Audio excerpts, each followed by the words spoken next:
Olá, pessoal! Tudo bem com os irmãos? Tudo bem com vocês? Começou mais uma edição do Teologando Cast e a primeira coisa que eu vou pedir a vocês, disparem nas suas redes sociais o nosso cast de hoje, porque ele promete, tem muitos assuntos, uma teologia muito saudável, muito pura.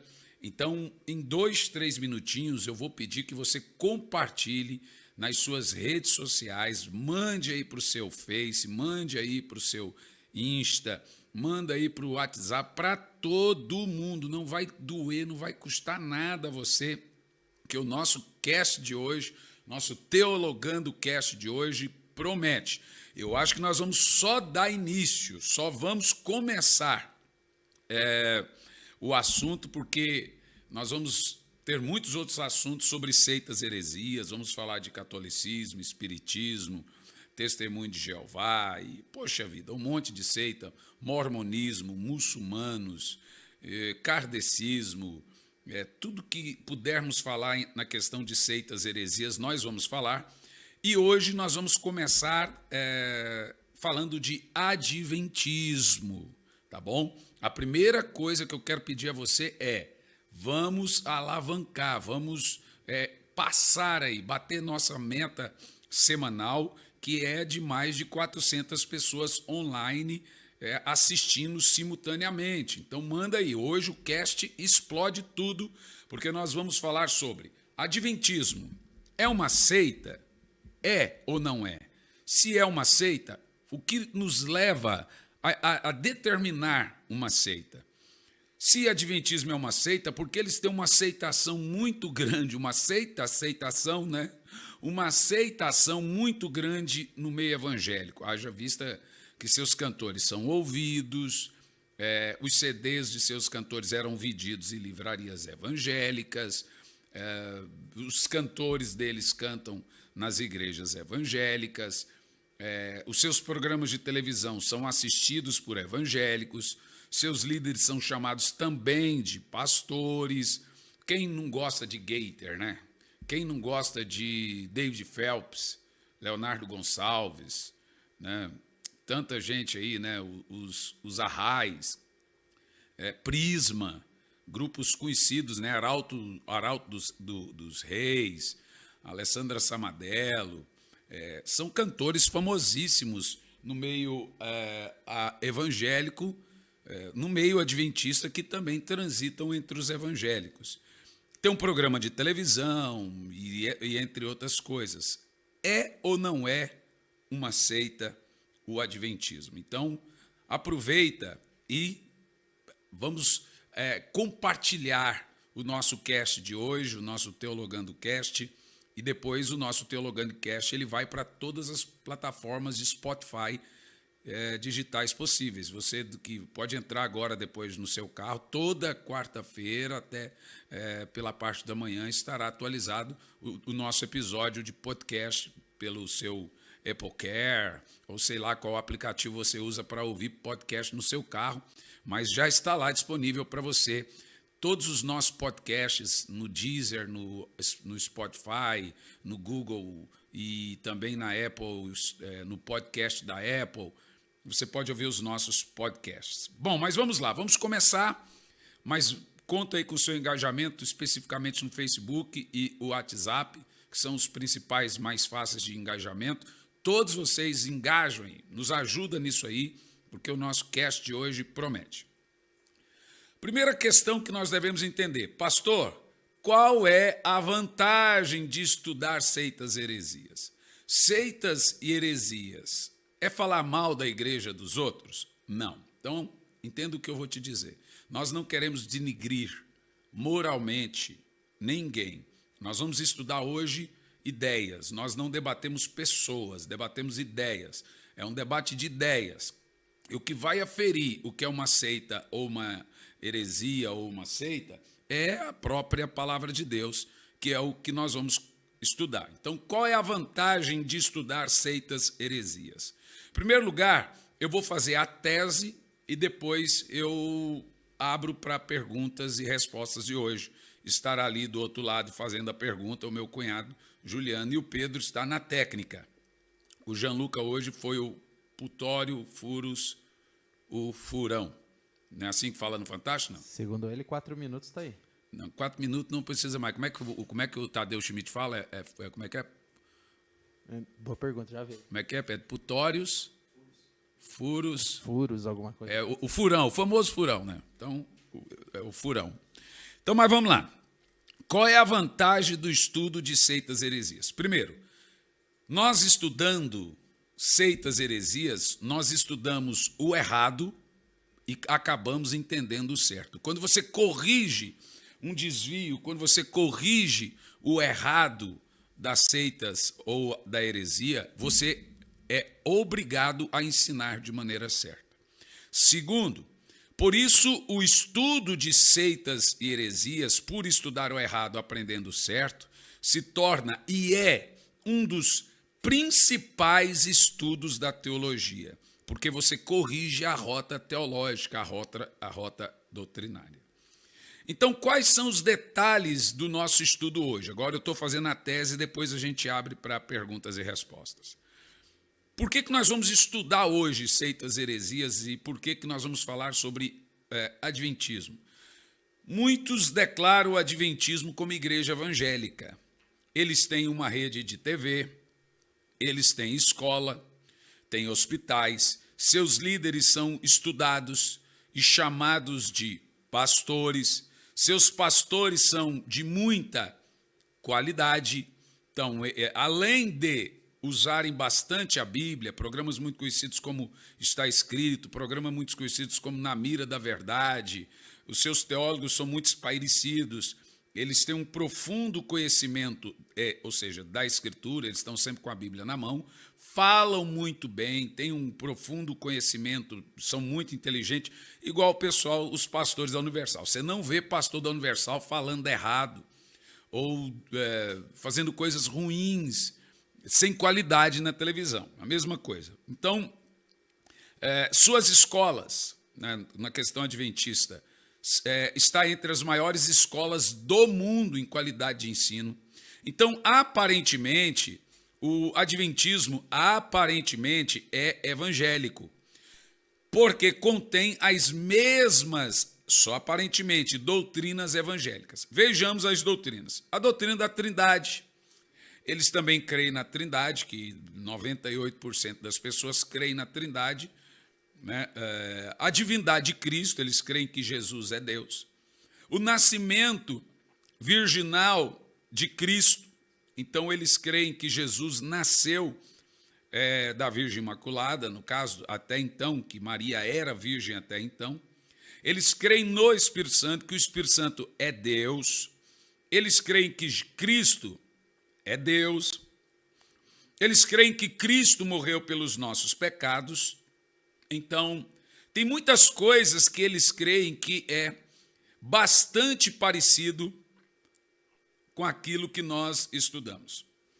Então, recentemente nós percebemos que o adventismo tem trabalhado em prol de minimizar a imagem negativa que eles têm em prol do evangelho. Então, tem tido assim um certo esforço de aproximação, não falando de coisas muito polêmicas nos programas de televisão deles, apesar que essa semana eu vi um vídeo muito assustador de um dos maiores doutores do adventismo. Aspectos positivos dentro do adventismo. Seu programa de saúde, que é um dos melhores do mundo, construções ou construção de hospitais, o seu programa de educação, no caso de escolas, sua escola é irrefutavelmente muito boa. Meu filho estuda lá até hoje, minha filha estuda na Adventista até hoje, meu filho terminando os estudos, sempre a vida toda estudou na escola adventista. Então, seu ensino está entre os melhores do mundo. E o cuidado que eles têm com órfãos, viúvas e necessitados. Então, até aí são os pontos positivos do adventismo. Mas, e aí? Vamos conhecer um pouco do fator histórico do adventismo em termos teológicos e doutrinários? primeiro a história. Agora preste muita atenção na minha tese feita sobre adventismo. Como surgiu a igreja adventista? Vamos lá. No início do século XIX, houve no mundo cristão, de forma geral, todo mundo cristão, um despertamento pelo interesse da vinda de Cristo. A vinda de Cristo passou a ser alvo de sermões, estudos, programas de rádio e TV. E aí, então, surgiu um pastor batista no estado de Nova York chamado William Miller. Ele estava entre as pessoas mais conhecidas na época por seus estudos acerca do assunto escatológico, né? Esse grande avivamento sobre a volta de Jesus. Então, mais conhecidos, esse foi o primeiro pastor a começar esse avivamento sobre o advento da volta do Senhor aí no século XIX.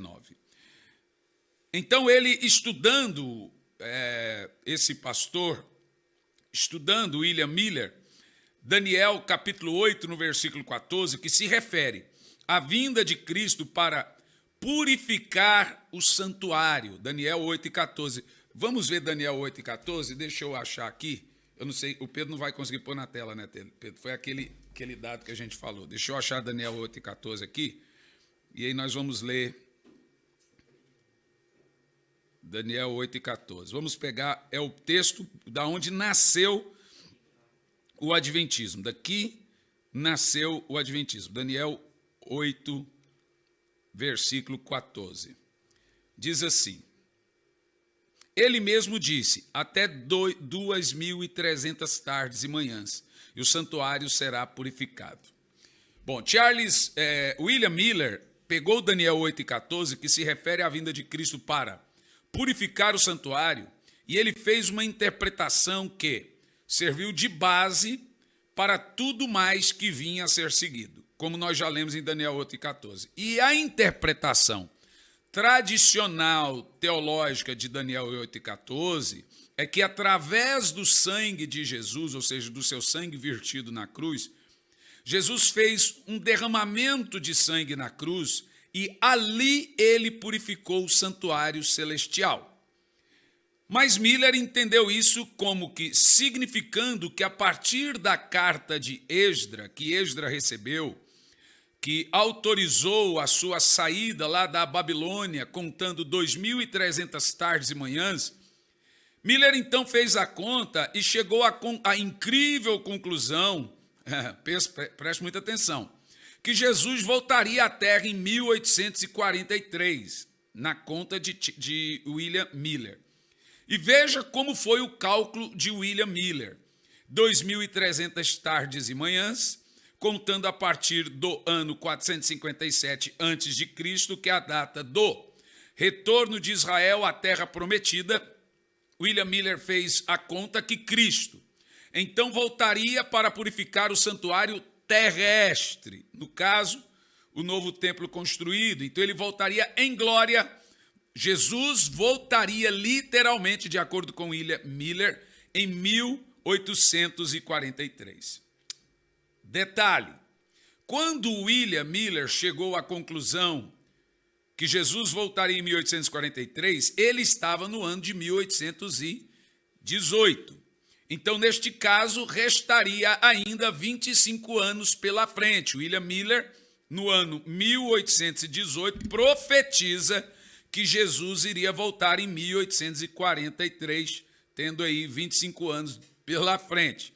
E aí, meus irmãos, começou a pregar William Miller: daqui 25 anos Jesus vai voltar, gente. E aí, que era, na época, um grupo de 50 irmãos, logo, de forma absurda, passaram para 100 mil irmãos, todos eles acreditando que Jesus iria voltar em 1843. Todos venderam suas casas, lavouras, bens, imaginando que Jesus iria voltar em 1843. Chegou o dia tão esperado do retorno de Cristo em 1843. Muitos irmãos subiram no terraço de suas casas, nos telhados, foram para as montanhas esperando a volta de Jesus, isto no ano de 1843. Mas Jesus não voltou em 1843. E isso trouxe uma decepção terrível, uma decepção muito grande. Então Miller fez uma revisão dos cálculos. E ele disse, eu cometi um erro, mas foi de 1 ano. Então ele mesmo remarcou a volta de Jesus para o ano seguinte, mesmo dia, 21 de março, mas dessa vez em 1844. 1 ano depois, então, William Miller decidiu que ele errou o ano, que não seria 1843, seria 1844, 21 de março, desta vez, 1844.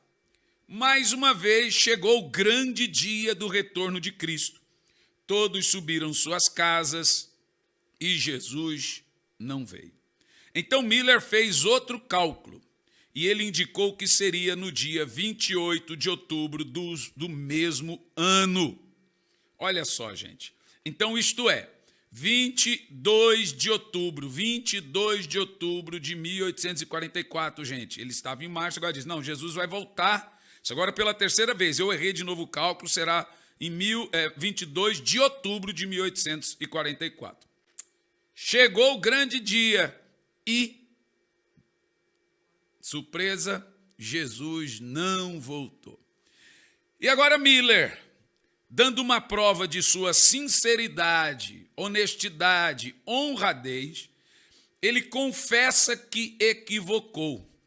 Ele confessou estar errado. Miller sai de cenário muito desapontado, não quis mais pregar o evangelho, sumiu de cenário e disse, gente, eu errei, não é nada disso, esquece tudo que eu falei e etc. Mas a tragédia já tinha acontecido. Por quê? Seus discípulos não deixou barato as profecias de William Miller. Haja visto que naquela altura já tinha mais de 100 mil adeptos, mais de 100 mil fiéis a essas profecias do grande profeta Miller, eles não estavam dispostos a abandonarem a mensagem de Miller acerca do advento de Cristo. Então, como nasce então o adventismo?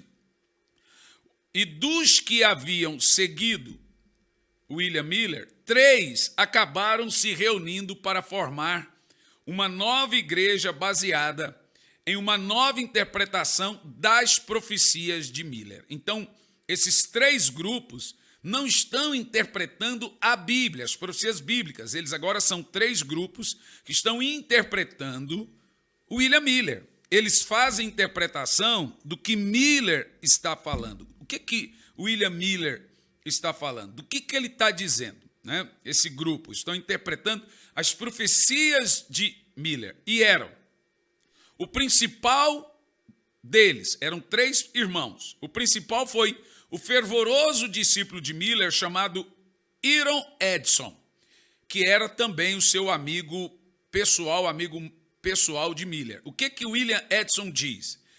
Ele diz que no dia seguinte, olha isso, gente, a grande desilusão é de 22 de outubro de 1844, que é, quer dizer, a terceira e a maior de todas as desilusões, é quando Miller assume ter equivocado. Ele diz que após o grande dia dessa grande desilusão, de 1844, ele diz que teve uma revelação, esse Edson falando, uma revelação profundíssima.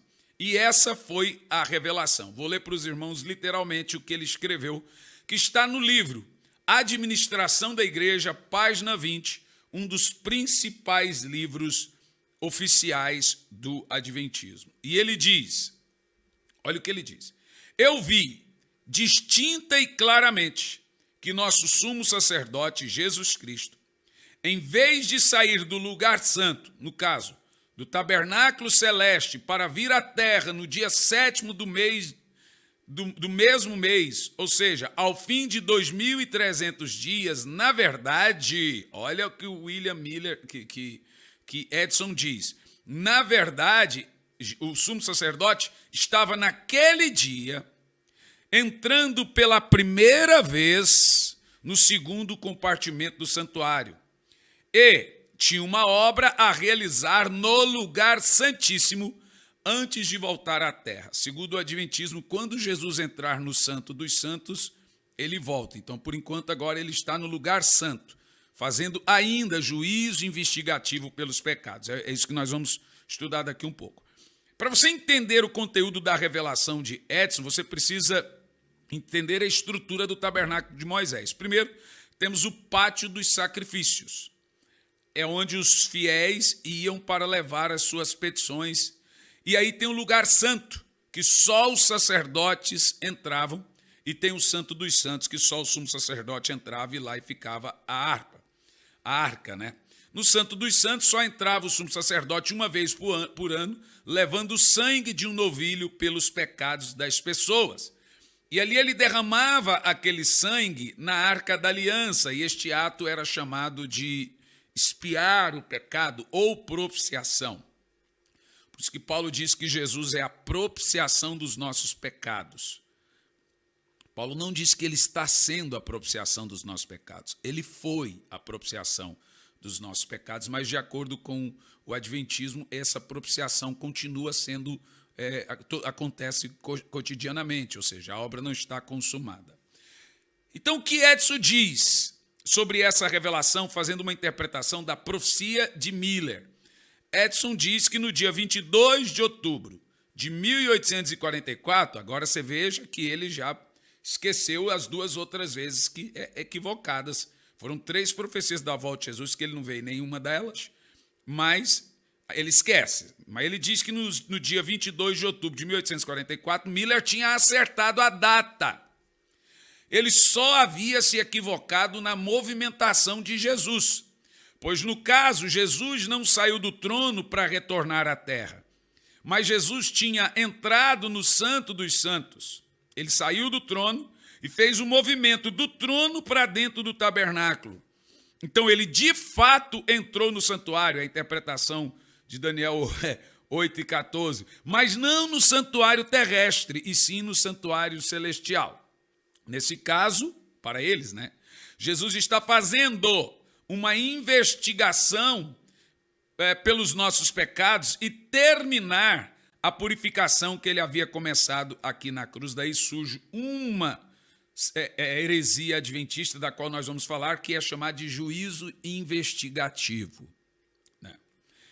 É isso que nós vamos falar daqui um pouco. Ou seja, Jesus está no Santo dos Santos, o tabernáculo celeste, fazendo um juízo investigativo de nossos pecados, ainda julgando nossos pecados. Ou seja, o julgamento da cruz não foi o fim nem o início. É bobeira isso. E essa foi a visão que Iron Edson teve. E ele passou a todos e foi chamado de a grande revelação. Só vou dar aqui de novo o livro, que isso está no livro, A Administração da Igreja, um livro adventista, na página 20. Você pode lê-lo. Isso que eu acabei de afirmar está no livro Administração da Igreja, página 20, tá bom? Só continuando aqui, então, a minha tese, e nós abrimos para perguntas e respostas. Ou seja, Jesus está no Santo dos Santos do tabernáculo celestial, fazendo um julgamento investigativo ainda pelos nossos pecados. Foi a visão que ele colocou. E aí, vem mais 2 grupos que se juntam a Iron Edson, de discípulos de Miller. Nessa ocasião, Miller já não queria mais saber da obra, do ministério, ele já sai de cena, mas os seus discípulos dão sequência. E tem 3 grupos de discípulos, o primeiro com Iron Edson, e o segundo, que tinha por nome Joseph Bates. E esse segundo grupo, ele dava a ênfase à guarda do sábado. Ele era um sabadista. Miller também já vinha dando ênfase a essa guarda do sábado. Ellen White também já vinha dando ênfase à guarda do sábado. Mas Bates foi o mais enfático na questão do sábado. Um outro grupo, depois de Bates, são 3 grupos, né? Iron Edson, Joseph Bates, e agora temos também um outro grupo, que é da terceira pessoa, que é da famosa evangelista Ellen G. White, que dava muita ênfase aos dons espirituais. Então, na junção desses três grupos, nasceu o movimento adventista. O grupo de Edson, com a visão do juízo investigativo, ou seja, daquele movimento que Jesus não voltou, ele saiu realmente do trono, na visão de Miller, mas não veio purificar o tabernáculo terrestre, ele foi purificar o tabernáculo celestial, e ele está lá ainda até agora, fazendo juízo investigativo, até hoje está lá. E o de Joseph Bates, que trouxe uma ênfase muito forte na guarda do sábado, e o grupo de Ellen White com a visão dos dons. Então nós vamos nos concentrar no grupo de Ellen White, que foi o grupo que permaneceu, que deu base para o surgimento da igreja adventista, pois o que ela fez? Ela apanhou os três grupos. Ela pegou o juízo investigativo de Edson, ela pegou a guarda do sábado de Bates e ela pegou os dons que ela já permanecia nessa parte dos carismas, e aí nasceu o que nós conhecemos hoje, Igreja Adventista. Só deixando claro para os irmãos que o nosso fundamento hoje é sobre adventismo do sétimo dia. Você tem adventista da promessa, que crê nos dons, tem outros grupos dissidentes aí, adventistas, e nós estamos falando aqui do adventismo do sétimo dia. Suas heresias. Agora vamos lá. Embora o adventismo, em primeiro lugar, primeira heresia, são graves. Embora o adventismo vá afirmar que a Bíblia é a palavra de Deus, eles creem, escute isso, que os ensinos de Ellen White são, de mesmo modo, igualmente inspirados, tal como a Bíblia. Isso você vai ver em quase todos os ensinos dos teólogos adventistas. Eles rejeitam duramente que os ensinos de Ellen White não têm inspiração tal como a Bíblia, e que não tenha sido tal como a Bíblia foi dada pelo Espírito, não tenha sido dado pelo Espírito a Ellen White. Então eles colocam os ensinos de Ellen White em pé de igualdade com a Bíblia, coisa que faz qualquer outra seita. Toda seita tem um profeta, que esse profeta tem uma visão, e os seus ensinos são inspirados igual à Bíblia Sagrada. E o seu profeta, o profeta dessa seita, ele é tão apóstolo, tão profeta, como os profetas e apóstolos da Bíblia. Segunda grande heresia adventista, que é incomum com qualquer outra seita. Para você entender sobre seita, a primeira delas é isso. O profeta da seita tem uma visão, o profeta da seita tem escritos que são inspirados tal como a Bíblia e é profeta. Ele é profeta igual Moisés, é profeta igual Elias, ele tem a mesma inspiração dos apóstolos. E o segundo fundamento do que nós chamamos de seita é o que nós chamamos de exclusivismo. Rapaz, que raio que eu fiz aqui. Pronto, arrumei. O segundo é o que nós chamamos de exclusivismo. O que é exclusivismo, gente? Toda seita é exclusivista. Olha, no artigo de março de 2001 da revista Adventista, página 10, diz o seguinte: eu creio em um futuro brilhante da igreja adventista, pois não somos uma simples igreja entre as demais. Olha o que está no artigo de março de 2001 da revista Adventista, página 10. Olha o que eles dizem. Nós somos o remanescente de Deus para o final dos tempos. Eu postei no meu Facebook essa semana um pastor adventista, e você sabe, no programa de televisão deles, eles reúnem ali um grupo e ele dá aula para aquele grupo como se estivesse numa célula, só que é um programa de televisão.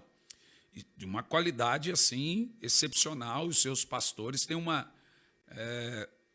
um domínio de câmera assim perfeito, né? Ninguém vai ali falando de bobinho, não.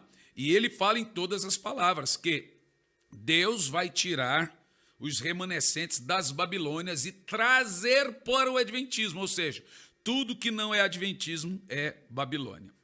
Para você ter uma ideia na gravidade desse exclusivismo adventismo, e isso é característico de seita, no certificado de batismo fornecido pelos adventistas, por quem vai se batizar lá, Inclusive, tem que ter rebatismo. Se você vem de outra igreja, eles rebatizam você. Isso também é característico de uma seita.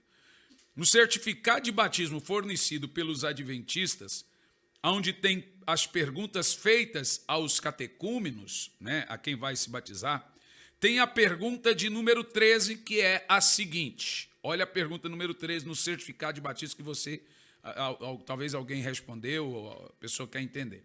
Você crê que a igreja adventista é a igreja remanescente da profecia bíblica? Você tem que responder que sim. Gente, isso é muito grave.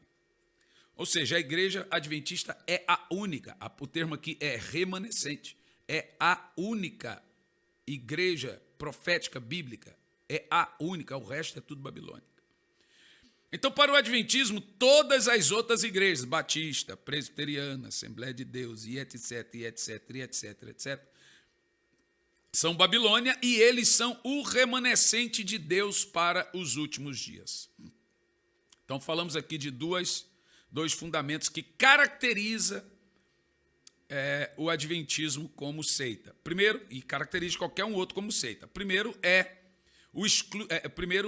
a inspiração canônica. Os livros dos profetas ou pregadores dessa seita têm igual inspiração à Bíblia e os seus líderes são profetas igual os bíblicos e apóstolos igual os bíblicos e receberam todos eles uma divina profecia, uma divina revelação e faz deles canônicos, etc. E o segundo, que aí o que determina que realmente você está diante de uma seita é o exclusivismo. Só a gente é salvo, o resto é Babilônia, o resto é isso, aquilo outro, mas a gente é salvo e tal, tal, e tal, tal, tal, tal.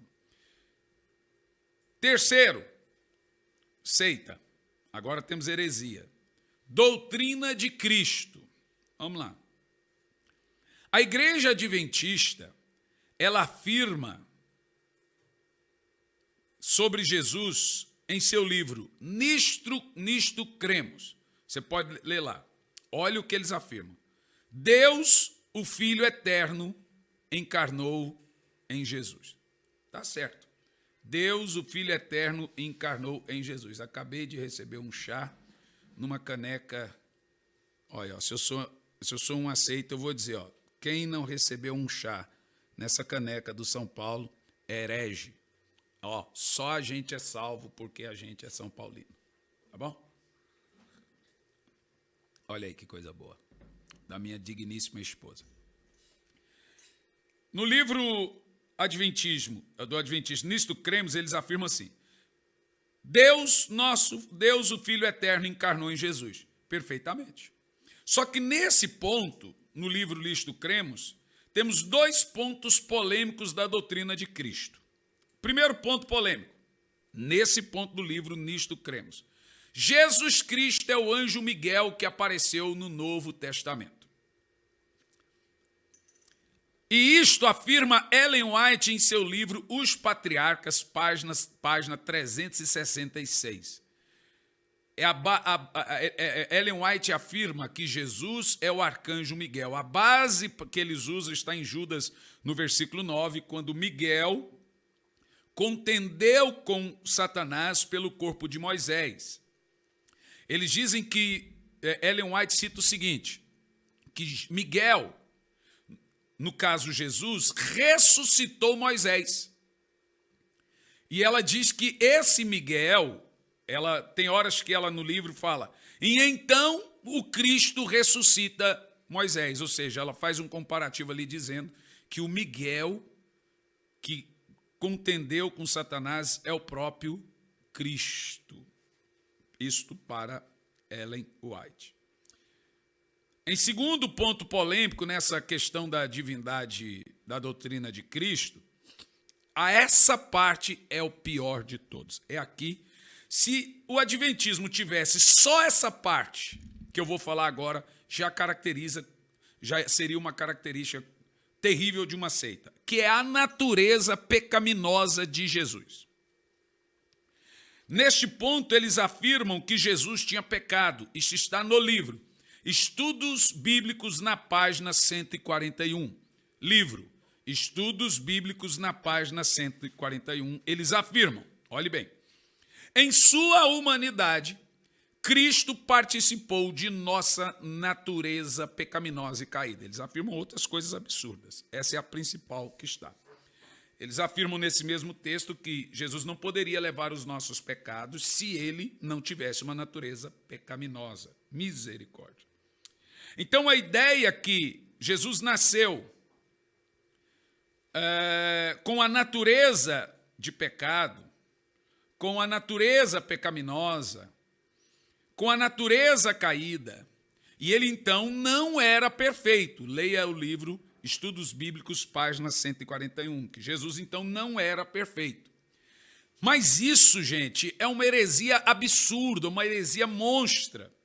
Em Lucas 1:35, Jesus é chamado de o ente santo. Ele é santo. E eu vou ler para alguns irmãos aqui alguns textos bíblicos que mostram que Jesus é santo. Eu vou só citar. Se o Pedro tiver a agilidade de pôr aí, não tem problema, mas não tem essa obrigação ainda, Pedro. Depois a gente cita outra coisa. Lucas 1:35 diz que Jesus é o ente santo. 1 de Pedro 1:19, você quer pôr? Pode pôr, se quiser pôr o texto. Né? Se quiser pôr o texto, pode. Vamos ver lá então. Vamos ler o texto. Em Lucas 1:35, agora o Juliano não consegue tirar a tagzinha ali.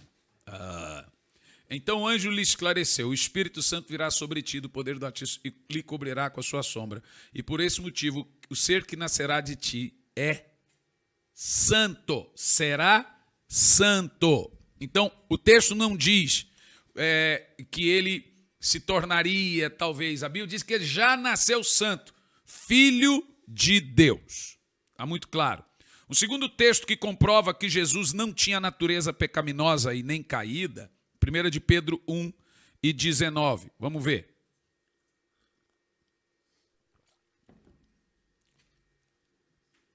Primeira de Pedro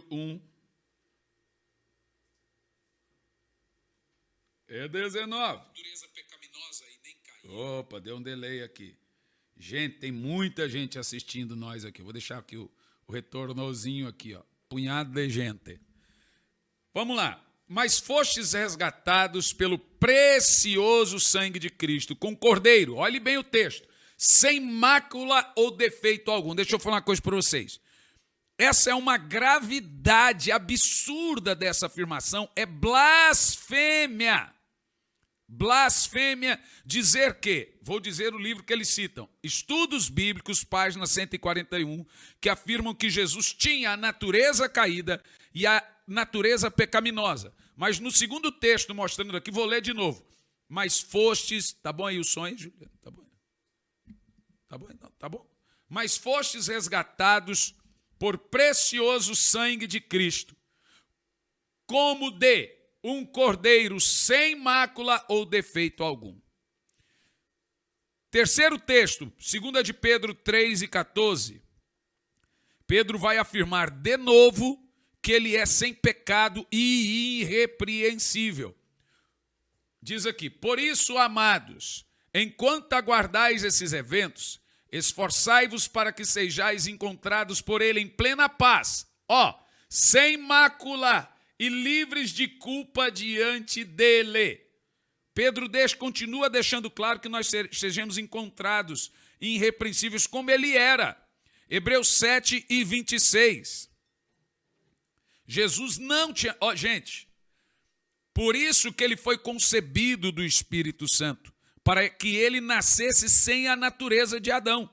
Ora, se Jesus precisasse nascer com a mesma natureza caída e pecaminosa, ele poderia ter sido filho de José, na carne também. Mas como ele tinha que nascer sem pecado algum, por isso que ele foi concebido pelo Espírito Santo. Olha lá. Certamente estávamos necessitados de um sacerdote como este, santo, incorruptível, puro, apartado dos pecadores, exaltado acima dos céus. Você está vendo isso aí, não? Vou ler de novo. Quem era Jesus na carne? Santo, inculpável, puro, apartado dos pecadores, exaltado acima dos céus. Esse aqui é o Jesus homem. Eles dizem que o Jesus Deus era santo, mas o Jesus homem tinha a natureza de Adão e participava dos nossos pecados, porque ele também tinha uma natureza pecaminosa. Misericórdia. Que blasfêmia. 2 Coríntios 5:21 diz que ele não conheceu o pecado. 2 de Paulo aos Coríntios 5:21 diz que Jesus nunca, jamais conheceu o pecado. Diz assim: Deus fez, olha lá, bem, meu bem está lá embaixo. Olha lá, irmão, a mania de ficar falando com a esposa o dia inteiro. Presta atenção. Daquele que não tinha pecado, eu vou ler de novo. Daquele homem que não tinha pecado algum, a oferta pelos nossos pecados. Então, Jesus teve que ser oferta pelo pecado justamente porque ele não tinha natureza pecaminosa. Ora, se nós herdamos a natureza de Cristo e ele em natureza humana tinha natureza caída, então não mudou em nada da nossa natureza para a natureza de Adão. Mas a natureza que nós herdamos do segundo Adão é uma natureza sem pecado. Aquele que não tinha pecado algum, Deus fez oferta pelos nossos pecados, a fim de que nele nos tornássemos justiça de Deus. Nós só somos a justiça de Deus hoje, porque nós herdamos a justiça incorruptível do Cordeiro sem mácula, do Cristo sem pecado algum. 1 de João 3,5, o texto vai afirmar enfaticamente, nele não existia pecado. Eu vou dizer de novo, sabeis igualmente, que ele, Jesus, se manifestou para tirar os nossos pecados. E nele não há pecado. Gente, é uma blasfêmia absurda, um pecado terrível dizer que Jesus tinha a natureza de Adão e ele tinha a mesma natureza caída, as mesmas inclinações, e ele tinha pecados igual. Isso está... Mas será que o Adventista... Isso está no livro Adventista, Estudos Bíblicos, página 141. Continuamos. Hebreus capítulo 4, versículo 15. Ainda eu estou na tese, daqui um pouco eu abro para a pergunta. Pois não temos um sumo sacerdote que não seja capaz de compadecer das nossas fraquezas, mas temos o Supremo, que a nossa semelhança foi tentado, em todas as formas, porém sem pecado algum. Está claro para você? Jesus nunca pecou. Ele foi tentado. O fato de Jesus ter sido tentado não significa que ele tinha a minha natureza. Significa que ele foi tentado, mas sem pecado algum. Ainda em Romanos 8:3, o grande apóstolo, o apóstolo Paulo diz que ele veio. Isso aqui que está a explicação.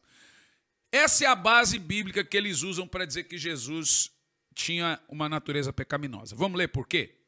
Porquanto aquilo que a lei for incapaz de realizar por estar enfraquecida pela natureza pecaminosa. A lei de Moisés estava enfraquecida pela natureza pecaminosa. Agora fala sobre Jesus. Deus o fez, enviando o seu próprio filho. Agora preste atenção, os irmãos.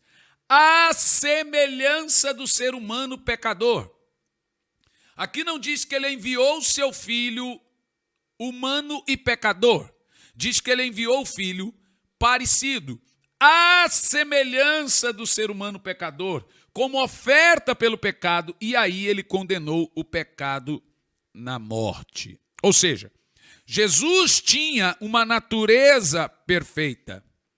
Ele não herdou o pecado original. Isso é uma terrível blasfêmia. Ele era semelhante. Olhando para ele como um ser humano, ele tinha uma aparência de ser humano pecador. Olhando para ele como ser humano, daria-se a entender que ele tinha os mesmos defeitos que nós. Por isso que Paulo usa bem declaradamente a frase, a semelhança de ser humano pecador. Ele não era um ser humano pecador. Ele era a semelhança de um ser humano pecador. Próxima terrível heresia. Se eu por mim, eu parava aqui, porque essa heresia da natureza de Jesus basta para decretar isso como uma terrível e monstruosa seita. Vamos para a doutrina da salvação? Vamos lá? Apesar de declararem que a salvação é somente pela graça, eles falam isso. Eles, no caso, mantêm a guarda do sábado como fator irrefutável para a salvação. Não, o adventista não diz que você precisa guardar o sábado para ser salvo. Diz sim, diz sim. Em seu livro Testemunhos para a Igreja, Ellen White deixou claro que a importância das obras para ser salvo. E essas obras, no livro Testemunhos para a Igreja, ajuda Deus na salvação. O Ellen White diz no seu livro Testemunhos, olha o que ela diz no livro: santificar o sábado importa para a salvação eterna. Você está vendo? Então, assim, é evidente que para os catecúmenos, os iniciantes, os que estão entrando, eles não vão ouvir isso. Isso aqui é quando você entra lá e aprofunda e começa a ler os livros, você vai e começa a ver. Por exemplo, quem não guarda o sábado não será salvo. No livro Testemunhos para a Igreja, Ellen White diz: santificar o sábado importa para a salvação eterna. Não é só isso. Você vê nos debates como De Frente para a Verdade, sei qual é o nome desse debate, porque eu não assisto, Na Mira da Verdade, né? Teólogos, famosos adventistas, programas como Está Escrito, eles constantemente usam esses termos. Mas veja, como não é popular, e você assiste ali, e eles jogam as coisas em muitas entrelinhas, porque eles estão na televisão, eles querem adquirir adeptos. Mas é grave isso, é grave. Em outras palavras, a salvação não é pela graça, ela acaba sendo pela guarda do sábado. Quinta heresia, essa é famosa, o sono da alma. Para o pensamento adventista, ao morrer, o homem entra em um estado de sono profundo. Vamos ler o texto base que eles usam? Pedro põe na tela ali, Eclesiastes 9, versículo 5, que é o texto base que eles usam. Eclesiastes 9, versículo 5.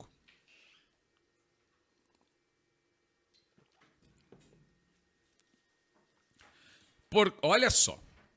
Porquanto os que estão entre os vivos sabem que morrerão, mas os mortos não sabem de mais nada. Não haverá recompensa para eles, nem mesmo lembranças restarão acerca de suas pessoas. Então eles pegaram esse texto de Eclesiastes aqui e disseram, está vendo?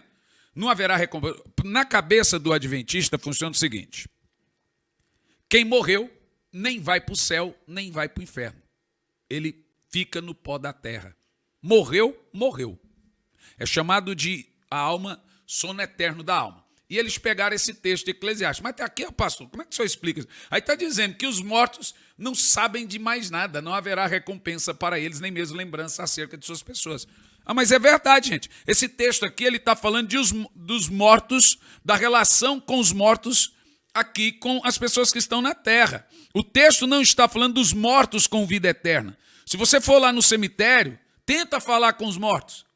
Vamos lá ver se um morto lá no cemitério fala com você. O texto está falando aqui da relação dos mortos com a vida terrena, não da alma. Em nenhum momento aqui fala de espírito ou alma.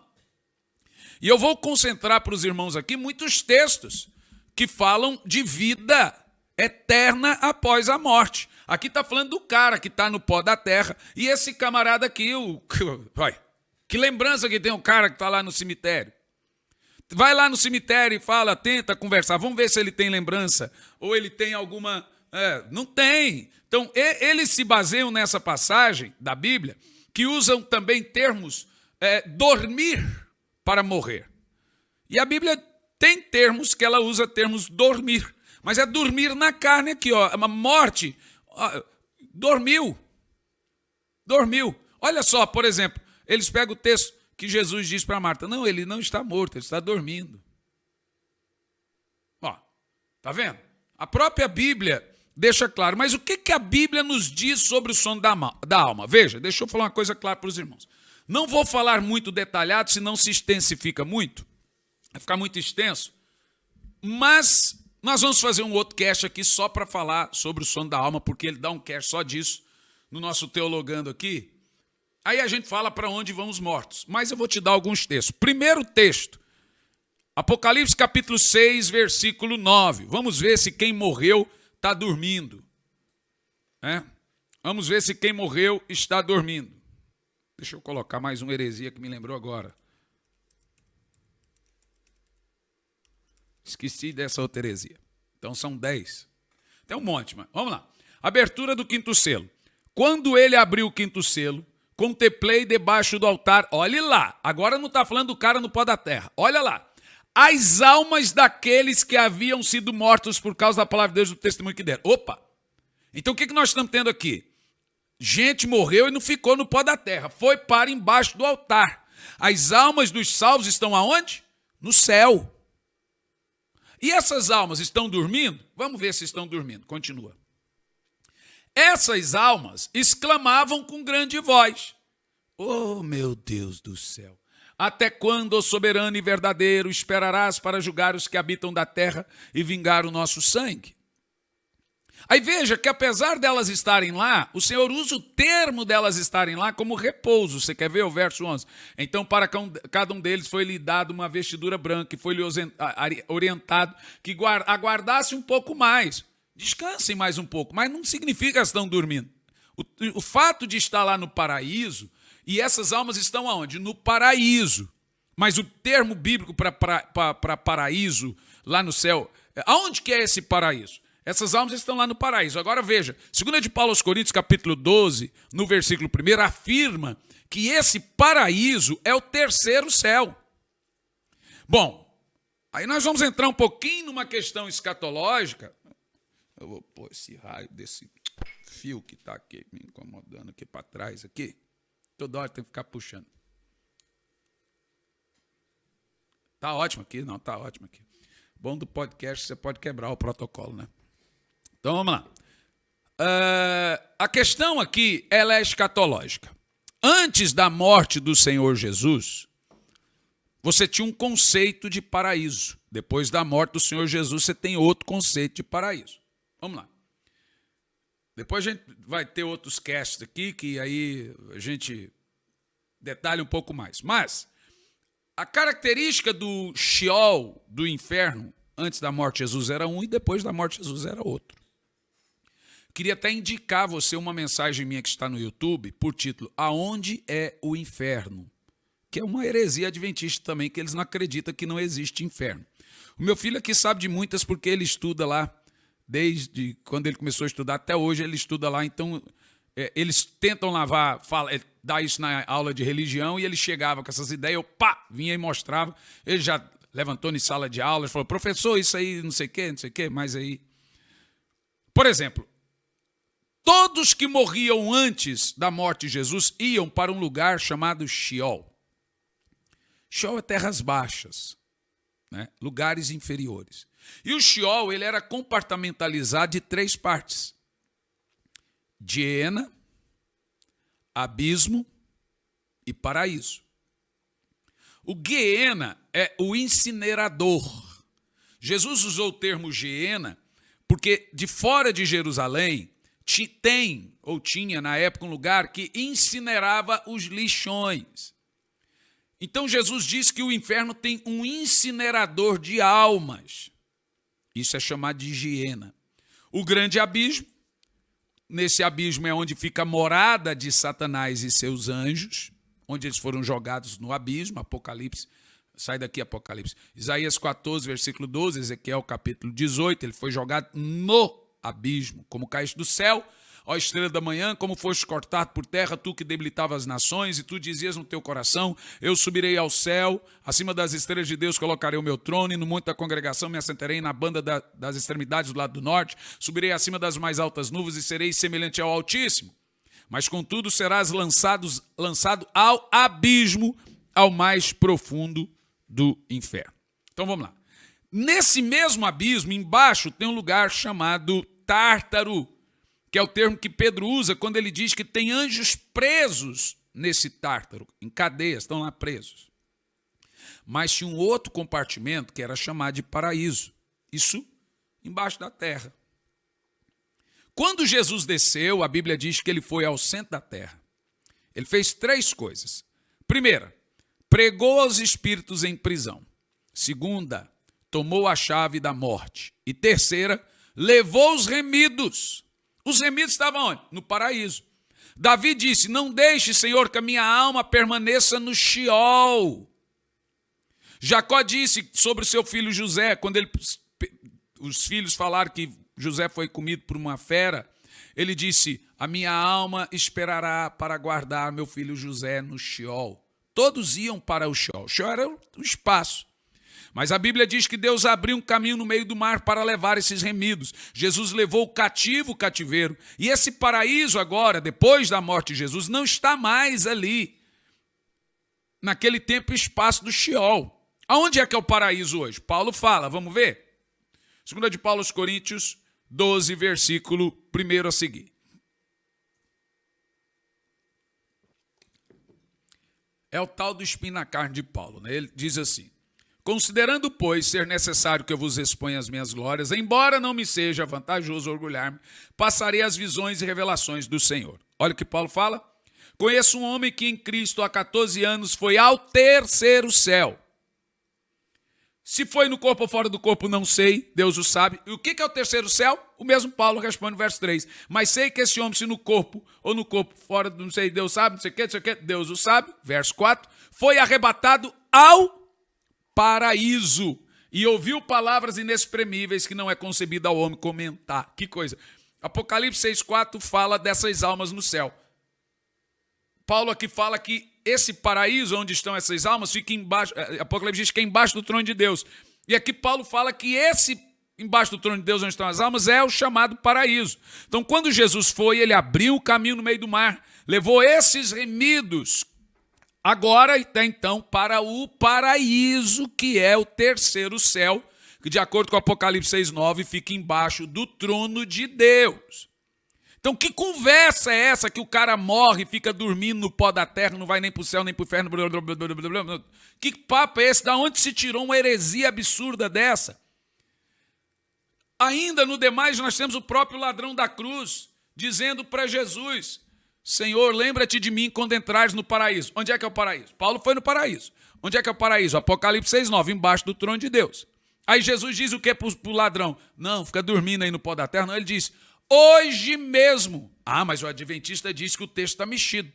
Ele diz, por isso te digo hoje, estarás comigo no paraíso. Ele muda a vírgula, mas não está assim na Bíblia. A Bíblia diz assim, por isso te digo, vírgula, hoje mesmo estarás comigo no paraíso. Onde é que é o paraíso? No terceiro céu.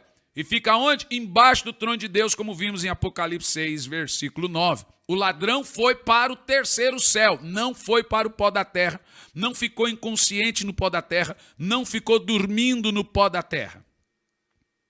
Isso é uma falácia herética terrível. Quem morre com Cristo, na mesma hora ele vai para o céu, vai para o paraíso. Na mesma hora ele vai se encontrar com Cristo no terceiro céu, de acordo com as afirmativas bíblicas. Mais do que isso. E quem morre sem Cristo fica inconsciente? Ora, vamos ver na Bíblia.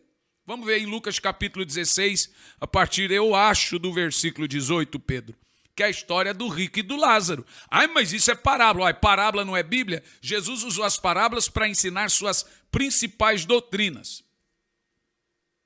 É Lucas 16, eu acho que é 22, Pedro. Agora está certo. Vamos ver. Assim chegou o dia em que o mendigo morreu e os anjos o levaram para o seio de Abraão. Então nós temos aqui termos para o paraíso como embaixo do trono de Deus, seio de Abraão. Aqui nós temos a base bíblica para provar que esse paraíso ele era separado no Sheol, porque isso aqui é antes da morte de Jesus. Ele tinha um abismo que separava o Giena, aonde ficaria depois o rico, e o paraíso que ficou o mendigo. e o grande abismo ficava no meio. Aqui, ó, vamos ver. Isso é antes da morte de Jesus. Isso muda depois. Porque depois nós vamos ver no Novo Testamento, tanto o Apocalipse como Paulo, que o paraíso agora é o terceiro céu, já não está no mesmo tempo e espaço do inferno. Daqui um pouco vem pergunta. Eu sei que tem coisa grossa aí. Agora eu só quero pedir uma coisa para o irmão. Nós não estamos debatendo ou falando, nós estamos falando de teologia. Estamos falando a gente debate ideias. Ideias. E o mendigo morreu e os anjos o levaram para junto de Abraão. Entretanto, o homem rico também morreu e foi sepultado. Aí ele ficou no pó da terra, como eles usam o texto de Eclesiastes, os mortos nada sabem. Não, mas vamos ver, continua o texto. Mas no Hades, para onde que foi o rico? No Hades. O Hades é o mesmo termo para Sheol, inferno. Onde estava dormindo? Não. Onde estava em tormentos. Agora o cara está no inferno, está sem consciência? Diz aqui. Ele olhou para cima, observou Abraão ao longe, com Lázaro do seu lado. Viu lá? É aquilo que eu disse para você. O grande abismo, o paraíso e o Sheol. E continua. Então gritou: Pai Abraão, tem compaixão de mim e manda Lázaro que molhe em água a ponta do dedo e me refresque a língua, porque eu estou sofrendo muito nestas chamas. Viu só? O cara morreu, foi para o inferno, está em tormento e está sofrendo nas chamas. E tem mais. Vamos ver se ele perdeu a consciência. No entanto, Abraão lhe replicou: Filho, recorda-te que recebeste os teus bens durante a tua vida e Lázaro afligido por muitos males. Agora Lázaro está consolado, porque ele está no paraíso, enquanto você está padecendo no inferno. Então não perdeu a confiança, está no inferno. Continua. E além do mais, aqui, aquilo que eu falei para você da base bíblica, foi colocado um grande abismo entre nós e vós. Viu lá? Giena, abismo, paraíso. De maneira que os que desejam passar daqui para vós outros não consigam, tampouco passem de lá para nosso lado. Gente, estão me dizendo que está quebrando o pau aí no chat. Vocês tenham calma. Vocês estão comendo a merenda antes do recreio. Agorinha a gente vai no... Daqui um pouco a gente vai, ué. Vai ou não vai? Vai. Vamos com calma. Para o nosso lado, vamos ver. Diante disso, suplicou: Pai, então eu te imploro. Olha, gente, o cara está morto no inferno. Manda Lázaro para a casa de meu pai. O cara morto no inferno. Pois tenho 5 irmãos. O cara não esqueceu de nada. Permita que ele os avise, a fim de que eles não venham para este terrível lugar de tormento. Contudo, Abraão lhe disse: eles têm Moisés e os profetas que os ouçam. Mas continuou. Mas ele insistiu: não, pai Abraão. Se alguém dentre os mortos for ter com ele, certamente se arrependerão. Abraão, concluindo, lhe afirmou: se não houve a Moisés e os profetas, tampouco permitirão que se converta ainda, que ressuscite entre os mortos. Deixa eu detalhar algumas coisas aqui nesse ponto aqui que Jesus está ensinando aqui. É um fundamento doutrinário poderoso isso. Primeiro, o cara lá no inferno teve sensações físicas. Manda Lázaro me dar uma água na ponta do dedo porque eu estou no calor. Ele teve sede. Ele está no inferno. Segundo, ele teve preocupação e lembranças. Eu tenho 5 irmãos. Não se esqueceu dos irmãos, mas ele está no inferno. Terceiro, ele se preocupou com os irmãos. Os meus irmãos estão lá fazendo missa do 7º dia para mim e eu estou no inferno. Manda eles irem lá, por favor. O cara está no inferno, gente. Que é isso? Gente, são palavras do Senhor. Isso é um fundamento doutrinário. E esse ensino aqui, ele quebra muitas heresias. Por exemplo, a ideia do purgatório. A ideia de que todo mundo vai para o céu e que não tem inferno, que as pessoas ficam lá no purgatório tentando melhorar, purgando. Para mim, purgatório é cada pulga. E a alma vai sendo purgada e depois melhora e aí joga a moedinha, caiu lá a moedinha, aquela cai, a alma do cara sai do purgatório na mesma hora e vai para o céu. Então, olha só. O adventismo diz que isso aqui, eles não consideram por ser parábola. Se nós não considerarmos as parábolas de Jesus, a gente não pode considerar nenhuma doutrina. Porque o Sermão do Monte, em grande parte, foi em parábolas. E Jesus falou em parábolas justamente para confundir a mente de quem acha que sabe demais. As parábolas estão recheadas de ensinamentos e doutrinas. É do mestre. Jesus disse da existência do inferno. Falou que um foi para o céu, o outro foi para o inferno. E o que estava no inferno não perdeu a consciência. Apesar do corpo dele estar na terra, e o corpo dele não sabe de nada. Se você vai lá no cemitério, o corpo dele não sabe nada. Você conversa com ele, você está conversando com pó. De nada entende. Mas ali não está falando da morte da alma. Está falando da morte do corpo. Porque a alma continua viva.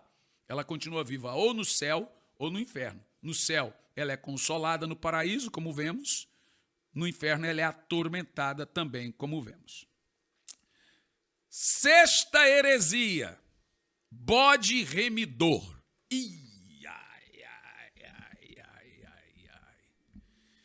Deixa eu dar uma pausa aqui para falar do bode remidor. Tem uma Bíblia McCheyne aí para mostrar. Gente, eu vou falar do bode remidor, a negação da existência do inferno, o juízo investigativo. Mas, enquanto eu falo aí, dá tempo ainda de você convidar mais gente aí, porque eu vou começar a responder perguntas em alguns minutos. Preste muita atenção no que eu vou falar. Venha estudar comigo no Instituto Sabedoria e Graça. Pode escrever, acho que já deve estar aí no bate-papo, o link do Instituto Sabedoria e Graça. R$ 45,00 por mês. Dá 400 e quanto por ano? 400 e quanto por ano, Pedro? O Instituto? R$ 460,00 por ano. Em 2 anos você estuda comigo no Instituto Sabedoria e Graça, no sistema EAD. Né? Outra coisa, a Bíblia de Robert Murray McCheyne. Quem foi McCheyne? McCheyne foi o responsável pelo avivamento da Escócia. Foi McCheyne que enviou David Brenner para Massachusetts.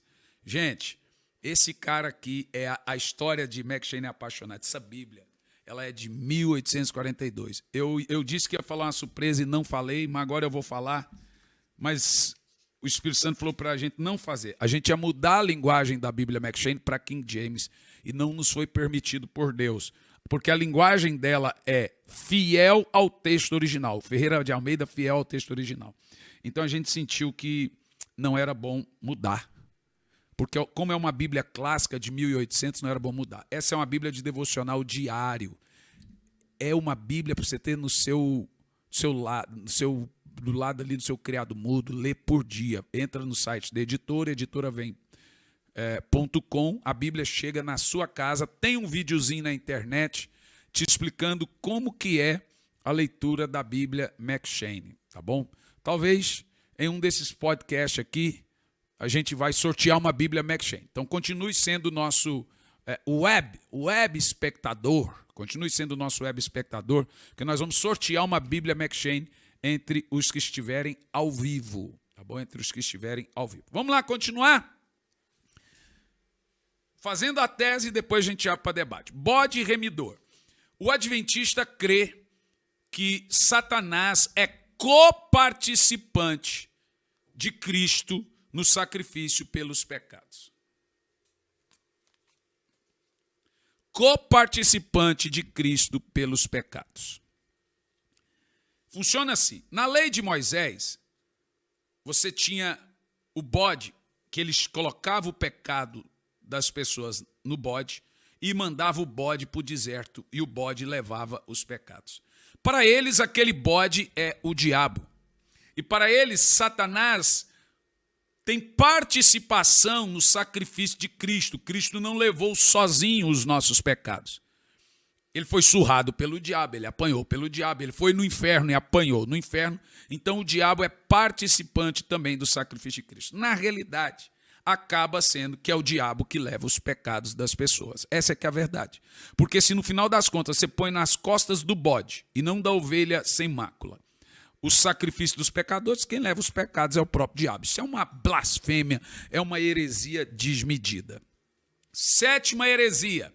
negam a existência do inferno. Eu acho que não precisa a gente desenvolver mais isso, que já foi falado agora dentro do outro fundamento. Negam a existência do inferno. O adventista crê que o inferno ainda não existe, ele foi inaugurado. Eu já dei o fundamento bíblico, que está aqui, ó. Volta um pouquinho, Pedro. Morreu Lázaro, foi para o seio de Abraão, e o rico, acho que você volta uns 3 versículos aqui. E assim morreu, no dia em que o mendigo morreu, foi para o seio de Abraão, entretanto o rico morreu, foi sepultado, verso 23, mas no Hades, no inferno. Então, o inferno já foi inaugurado, e nós temos prova disso. Também Isaías 14, versículo 12, diz que Satanás foi jogado no inferno, no Sheol, né, que é chamado também de abismo ali. Então, esse negócio que a Bíblia diz que Deus fez o inferno para o diabo e seus anjos, eles não creem. Na realidade, para o adventismo, Satanás, ele está perambulando, acho que é isso, né, gente? Ele está perambulando por aí, destruindo os mundos, né? Ele ficou destruindo os mundos quando Deus fez a terra, ele veio para a terra. Ele é o Thanos, destruindo os planetas e depois ele veio para a terra.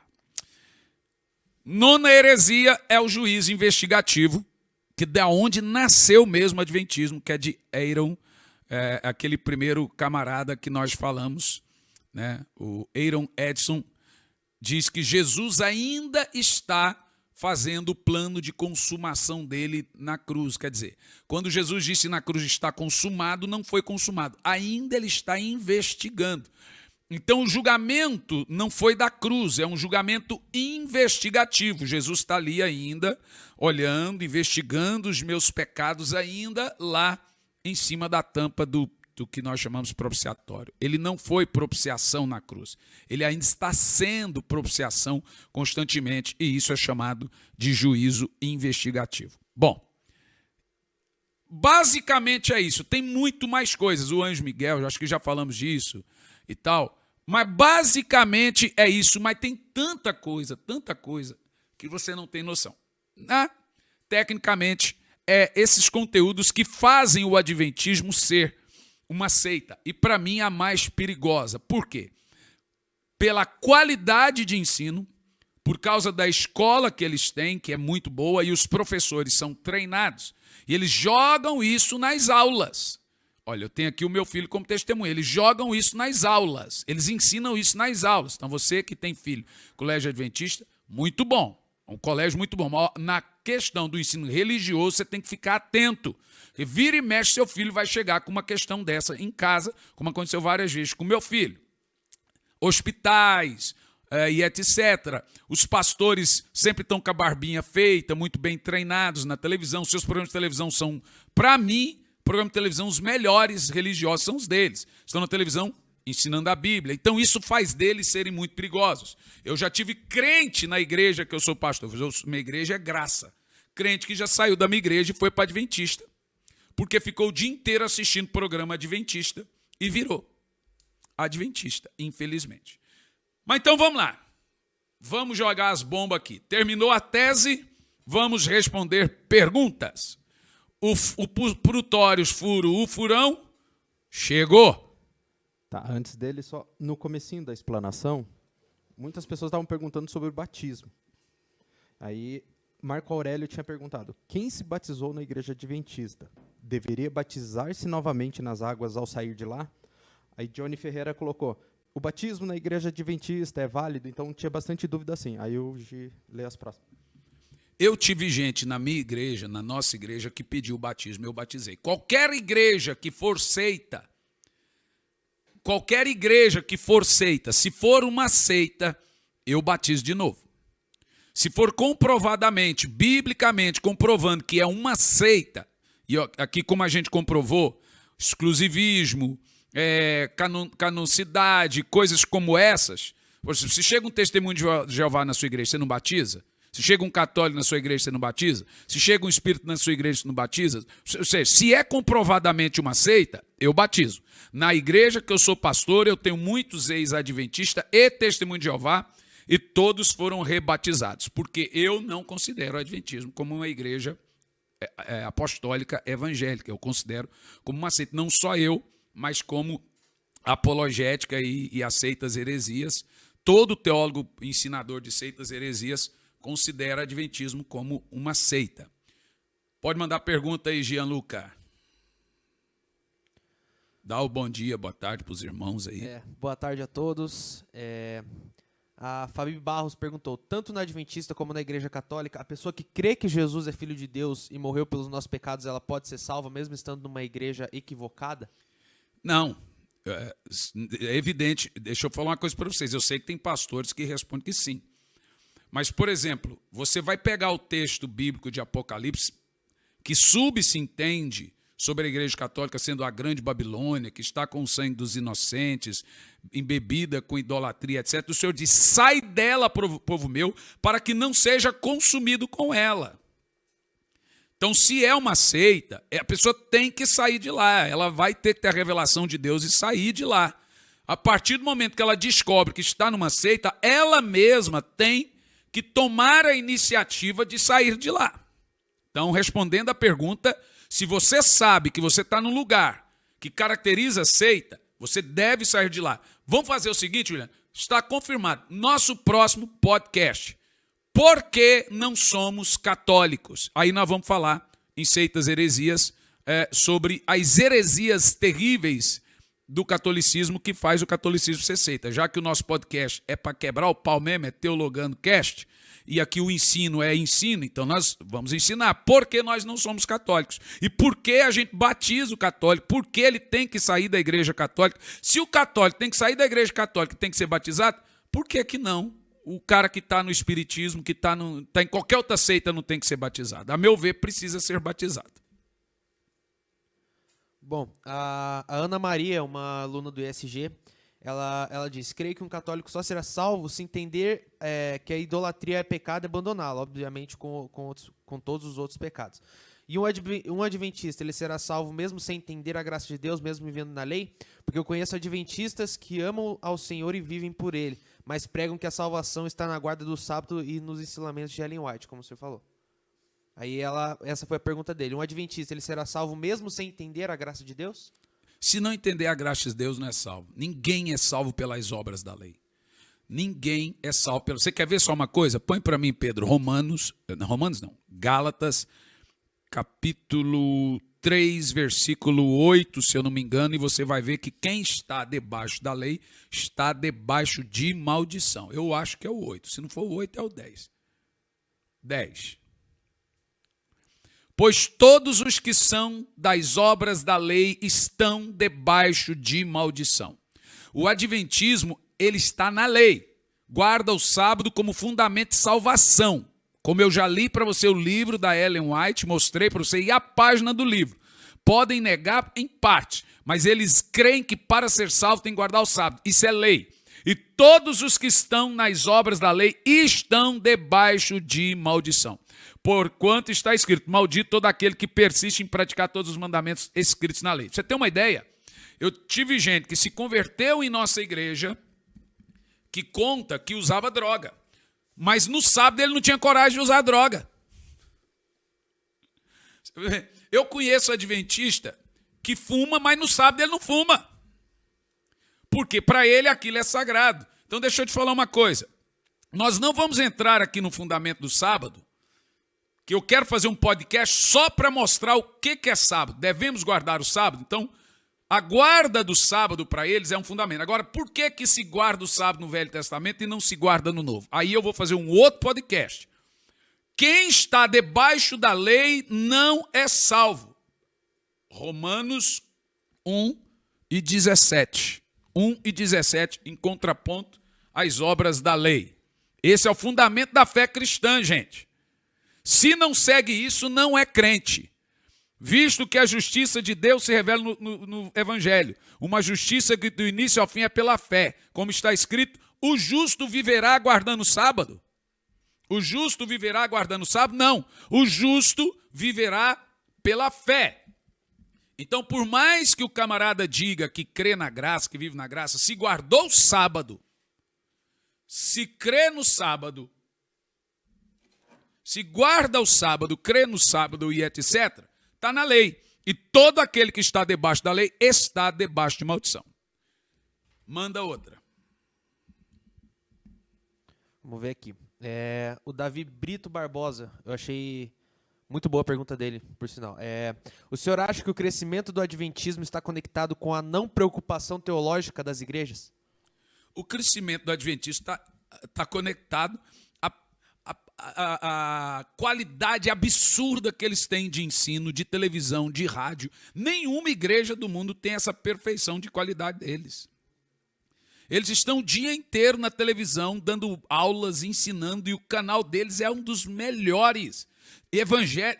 Em partes evangélico, né? Mas se você comparar com outros canais evangélicos, é dar surra nos outros.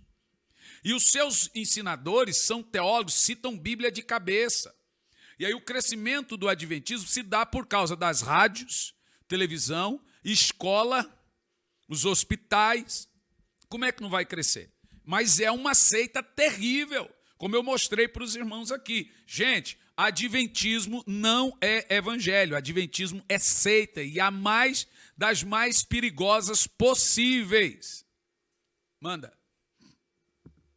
Bom, esse mesmo Davi Brito, ele perguntou, é possível ser adventista sem comprar todo o pacote teológico?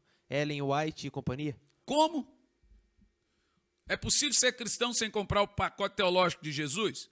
É possível ser cristão sem comprar o pacote teológico dos apóstolos? Como que você é adventista e não crê que Ellen White era profetisa? É grave. O adventismo crê que Ellen White era profetisa e suas profecias têm a mesma canonicidade dos profetas bíblicos. Isso nós mostramos, está nos livros deles. Então não tem como. Não tem como. Eu gosto de adventista. Primeiro, para mim as melhores músicas. Eu ouço Gaither, eu ouço... O que mais que a gente ouve? Gaither, David Phelps. São os melhores cantores. O próprio Leonardo Gonçalves, Samadelo, os Arrais, um punhado. Tudo bem. Ótimo. São os the bests. São ótimos. Mas, a hora que você vai para as escolas bíblicas deles, as doutrinas vai estar lá. Seus filhos são ensinados aprendendo isso. E você está aprendendo essas coisas, são gravíssimas. Para mim, a questão da doutrina de Cristo é o pior. Né? Isso é blasfêmia. É grave. Aí, esse é o ponto que eu estou te falando. O perigo do adventismo está justamente nisso. Se parece muito com a gente.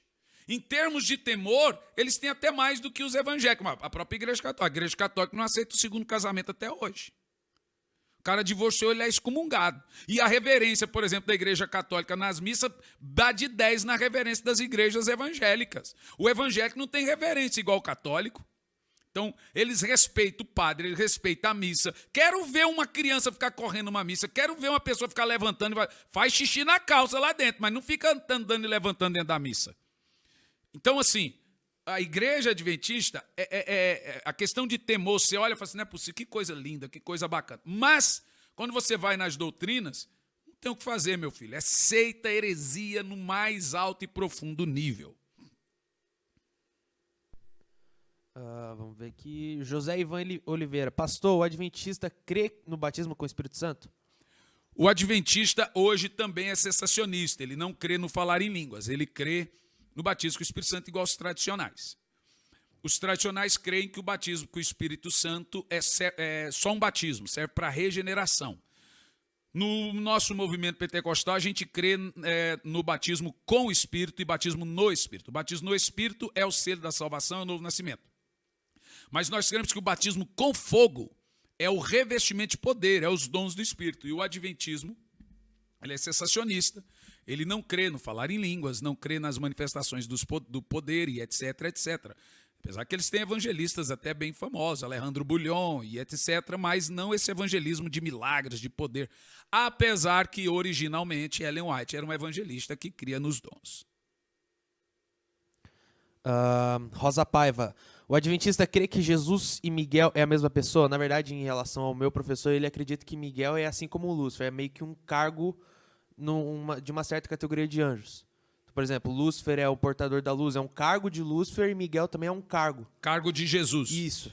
Sobre Lúcifer ele está certo, porque o nome original de Lúcifer não é Lúcifer, é Eiléu. Lúcifer era um cargo. E ele crê que Miguel era uma função, só que Miguel na Bíblia é nome próprio, né? É nome igual Eiléu, Miguel. E eles já creem, isso era ensinado em sala de aula, né, Gianluca? Quantas vezes o Jean chegou para mim, pai, foi ensinado isso? Eu falei, olha, eu tinha que abrir a Bíblia e mostrar para ele.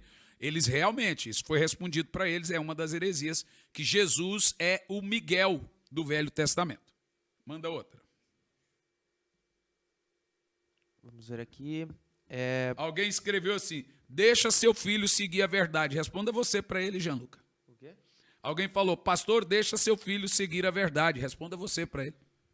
Bom, eu sigo o que está na Bíblia, então, né?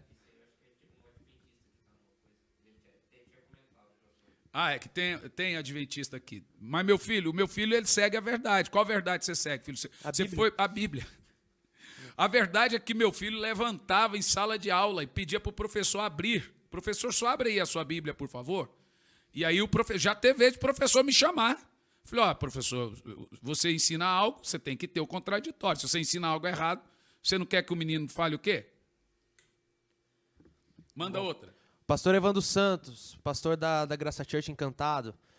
Poderíamos afirmar que toda seita, aí, abre aspas, professa a Bíblia como palavra de Deus, fecha aspas, mais adicionais como livros e livretos paralelos? A seita, é aí que está. Toda seita pega os livros, ela tem características. O seu sumo profeta, o seu sumo apóstolo, o seu sumo mestre, com seus muitos livros, e os seus livros são ensinados em paralelos com a Bíblia. Então você vai ver, por exemplo, no Adventismo, eles leem os livros de Ellen White, tão inspirados como a Bíblia.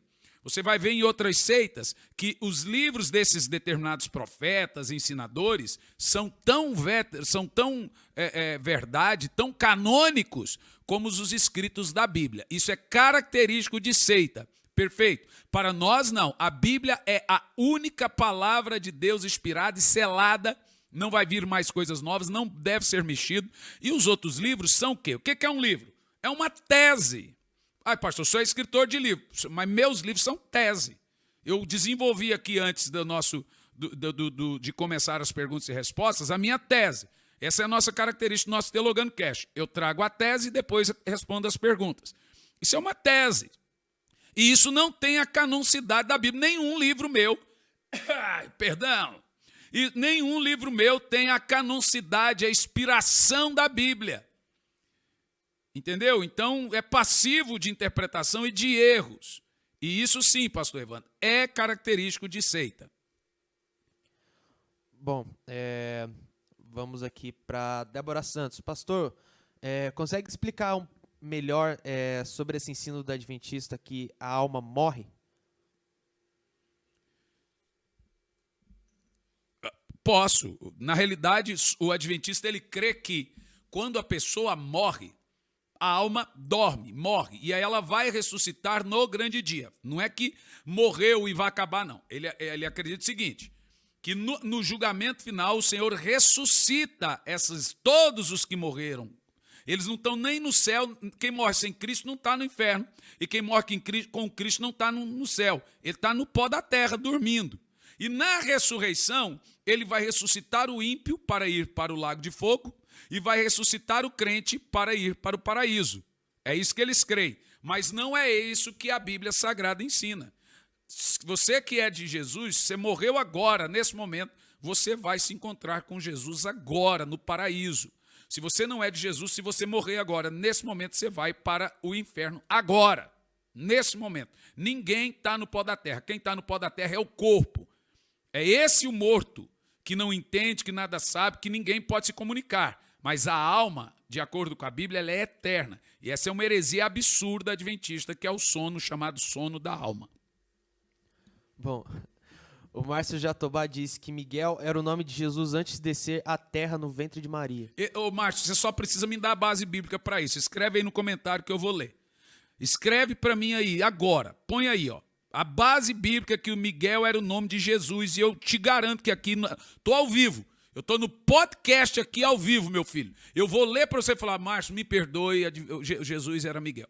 Se alguém achar para mim um texto comprovando que o nome de Jesus era Miguel, o nome de Jesus, isso aí surge a outra heresia adventista. O adventista crê que Jesus ele tinha um corpo igual ao dos anjos antes de encarnar em Maria. Jesus era a palavra de Deus. E essa palavra se fez carne, irmão. No princípio era o verbo, palavra. E o verbo estava com Deus. E o verbo se fez carne. Não tinha um corpo ali parecido de um anjo, não. E o verbo se fez carne e habitou entre nós. Então, esse verbo, essa palavra está com Deus. Lá dentro de Deus. E essa palavra que se fez carne. Então, não tem esse negócio que Jesus era o nome de Miguel antes de se encarnar em Maria, não. Mas se tiver a base bíblica, escreve aí para mim, que eu ponho aqui. Alguém, por favor, monitora se o rapaz pôr. Eu garanto para você que eu vou pôr. Põe para mim. Tá feito, ó. Qual o nome do rapaz? Márcio, se você achar, eu te mando uma McShane, ainda pago o correio para você. Acha aí, ó. Eu dou uma McShane, quem achar aí, ó. Miguel era o nome de Jesus no Velho Testamento. Eu dou uma McShane e pago o correio. Vamos lá, quem achar, tá feito o desafio. Outra pergunta. Vamos ver. Rodrigo Nucci. O catolicismo também é considerado uma seita? Da brava. É a mãe. A Bíblia diz que duro, que eu vou falar que é a verdade. É a mãe de todas as outras. É a mãe. E nós, como eu te disse, nosso próximo podcast é sobre catolicismo. Estamos nessa série de Seitas e Heresias e vamos falar sobre catolicismo no podcast de quinta-feira que vem, às 14 horas. Já divulga, porque de quinta que vem vai pegar fogo. Mas vamos lá. O rapaz achou o texto bíblico aí? Ai, ai. A Paloma Temer. Pastor, eles acreditam que Jesus tinha duas naturezas, a de Adão e a natureza divina? O adventismo? O adventismo crê que Jesus tinha duas naturezas. Essa aqui é a parte da doutrina de Cristo. Qual a diferença? A natureza terrena de Jesus, ela era pecaminosa. Essa é a pior heresia deles.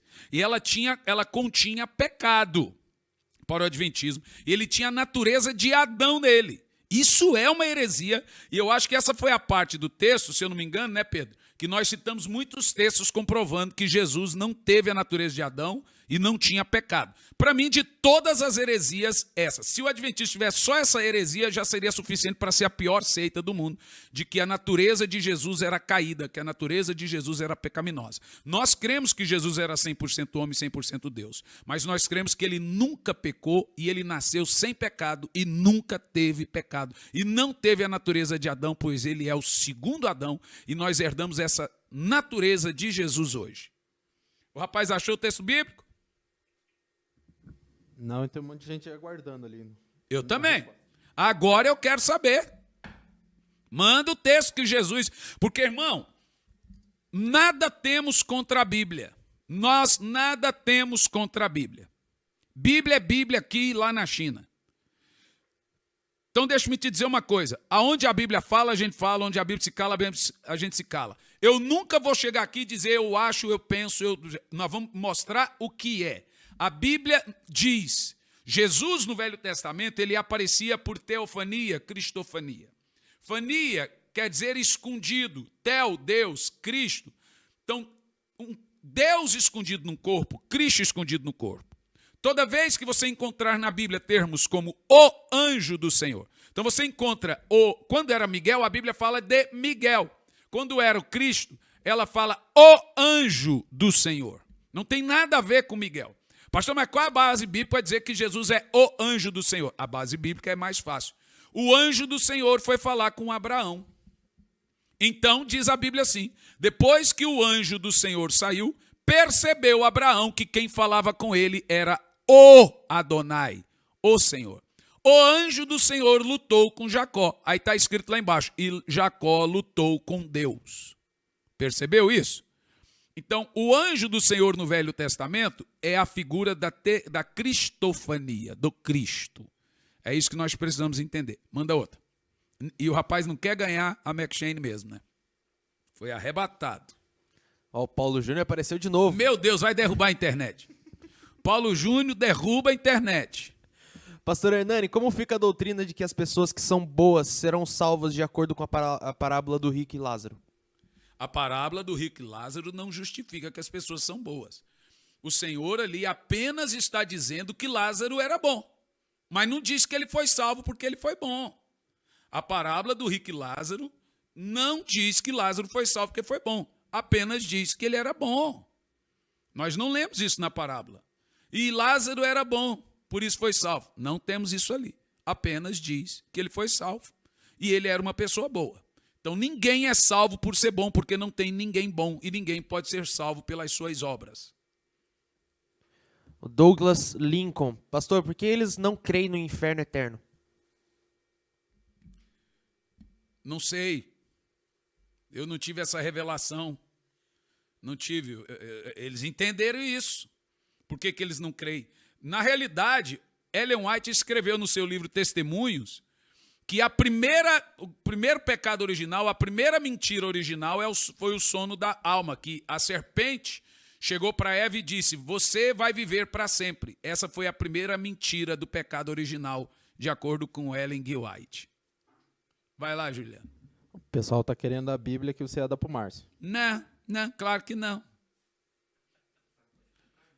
Aí os irmãos podem comprar. Eu quero dar a Bíblia para o Márcio, se ele achar o texto bíblico. Liga aí para o Alejandro Bulhon, liga aí para aquele teólogo lá, da Mira da Verdade, Leandro Quadro, sei lá o nome do rapaz, eu não conheço. E peça ajuda aí para eles, vamos lá, me dá o texto bíblico, vamos ver, me dá a prova aí de que Jesus era Miguel, que eu quero ganhar a Bíblia McShane. E eu vou pagar até o correio, por favor. João Carlos, pastor, uma pessoa que se converteu eu acho que no contexto da pergunta ele está dizendo que uma pessoa que se converteu ao adventismo e mantém a fé e intimidade com Deus, porém não sabe que o adventismo é seita, ele será cobrado por isso? Ele está sendo cobrado agora, então você revela para ele. Então, principalmente quem é adventista, está me assistindo agora, mas continua, você agora não é indesculpável. Então, é importante sempre mostrar para eles com clareza as heresias terríveis do adventismo. É terrível, gente, é monstruoso, é blasfemático, é blasfêmia. Essa doutrina de que Cristo tinha pecado, isso é uma blasfêmia terrível, absurda. O Paulo Júnior aqui que derruba a internet, ele falou que é Leandro Quadros, o teólogo lá do programa. Ô Paulo Júnior, você está assistindo o programa? Você vigia, rapaz? Aí, ó. Vai lá. Bom, gente, vamos mandando mais perguntas aí, por favor. Aqui na nossa lista, pelo menos até agora, acabaram as perguntas. Mas vamos mandando, vamos mandando. Não, aqui na minha está um monte.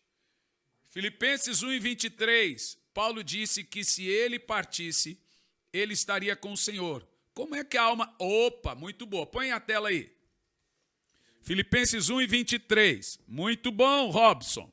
Vamos ler Filipenses 1:23. O Paulo não fez uma pergunta, ele trouxe uma afirmação do texto. O Márcio respondeu, viu? Vamos ver se o Márcio achou o texto. Mas deixa eu ler primeiro. Sinto-me clamando pelos dois lados. Desejo partir e estar com Cristo, que é infinitamente melhor. Paulo não desejou partir e ficar no pó da terra. Desejo partir e estar com Cristo. Muito obrigado, bom texto. O que o Márcio falou? Ele disse Gênesis 32, do 25 ao 28 e Judas 1:9. Está falando que Jesus é Miguel? Pelo que ele mandou aqui. Não, vamos ler o texto. Márcio, se você tiver errado, você me dá o quê? Se eu tiver certo, eu te dou a Bíblia e o texto. Mas se você tiver errado, você me dá o quê? Vamos lá. Quando... Oh, meu Deus. Vamos ver. Quando o homem percebeu que não seria possível dominá-lo, tocou na articulação da coxa de Jacó, de forma que deslocou a coxa enquanto lutava. Verso 26? Até o 28? Então ele declarou, deixai-me ir, pois já rompeu o dia. Contudo, Jacó rogou, eu não te deixarei partir, senão que me abençoares. Aquele homem que lhe inquiriu, qual é o teu nome? Jacó respondeu ele. Então o homem orientou, não te chamarás mais Jacó, mas sim Israel, porquanto como príncipe lutastes com Deus. Mas eu acabei de citar que esse anjo é Jesus. Mas cadê o texto que diz que esse anjo aqui é Miguel? Então Miguel é Deus agora também, gente? Aqui, ó, eu acabei de citar para vocês que o Jesus no Velho Testamento, a cristofania, é tido como anjo. Vocês lembram? É que o Márcio estava ocupado, correndo atrás para receber os textos. O anjo no singular no Velho Testamento é o Cristo. Mas eu quero o texto que diz que Jacó lutou com Miguel. Agora vamos ver o de Judas. No entanto, nem mesmo o arcanjo, a palavra arc é líder. arquidiocese, arcebispo, arcanjo. O líder, arcanjo Miguel, quando argumentava com o diabo, batalhava a respeito do corpo de Moisés. E se atreveu a fazer qualquer acusação contra o inimigo, imitando a declarar: o Senhor te repreenda. Ai, agora que ficou difícil ser, Márcio. Miguel não quis atacar Lúcifer, mas ele usou: o Senhor te repreenda. Opa! Então ele usou o nome do Senhor. Ô Márcio, vamos lá, meu querido Márcio. Miguel ele mesmo não declarou informações injuriosas a Lúcifer, mas ele disse: o Senhor te repreenda. Em nome do Senhor, Lúcifer, Miguel está falando, em nome do Senhor você é repreendido.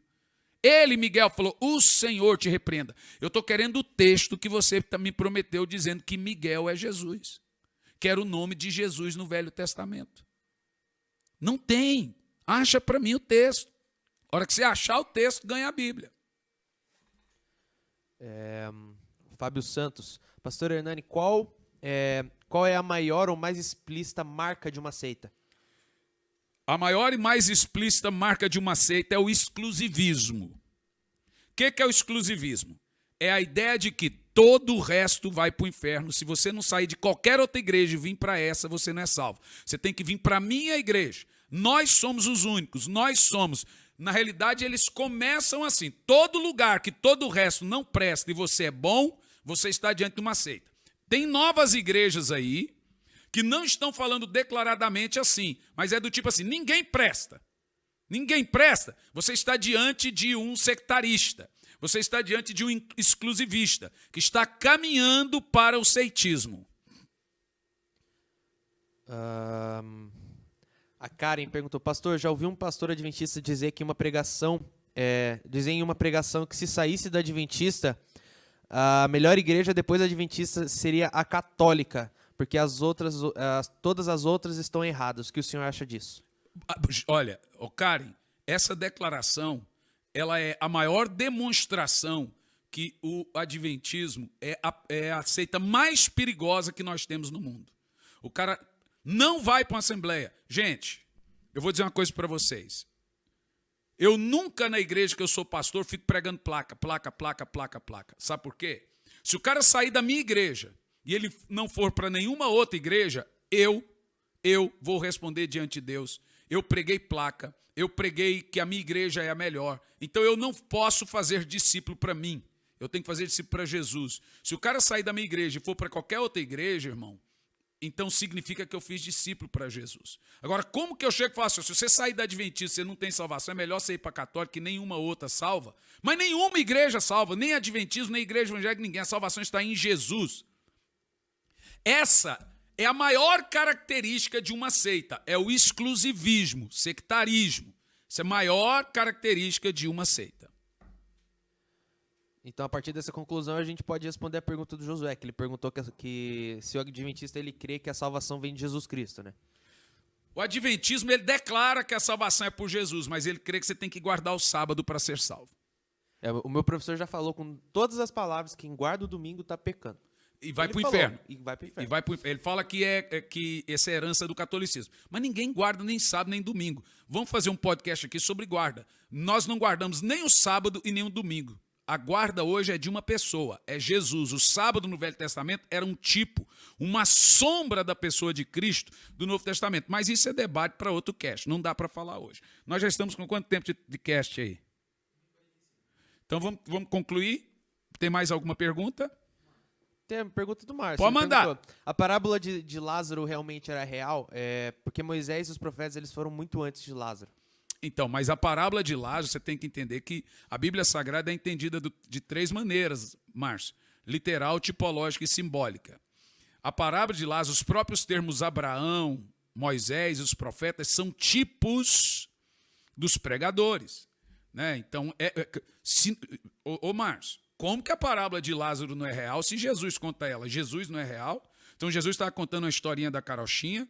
Então, é evidente que Jesus está contando uma parábola para dar um ensinamento doutrinário, Márcio. Senão, aí a gente não precisa entender e crer em nada do que Jesus está falando. Mas, meu querido Márcio, te amo em Cristo, viu, meu filho? Te amo em Cristo mesmo, tá? Continue aí com a gente.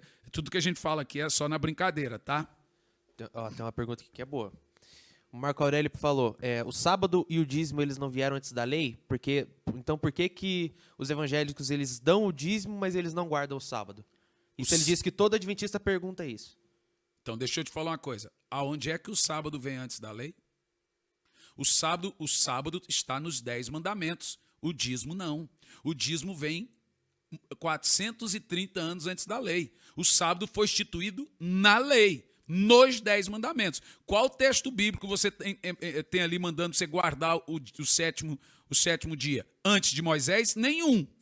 Antes de Moisés, Deus manda guardar o sétimo dia em Moisés. Está nos 10 mandamentos. Nenhum outro texto bíblico. O dízimo vem antes da lei. Então, você dizer que os evangélicos gostam do dízimo porque é da lei e não gostam do sábado porque é da lei, é falácia. O sábado vem nos 10 mandamentos. O dízimo vem em Abraão, 430 anos antes de Abraão. Ali você encontra o dízimo. O sábado vem nos 10 mandamentos. Isso é conversa fiada. Mais uma aqui. Tem muita gente perguntando nos comentários se a Igreja do Véu, a congregação cristã, é seita.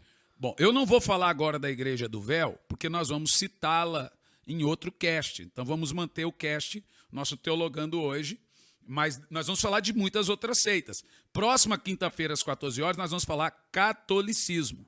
Aí nós vamos lidar com isso, vamos falar de todos.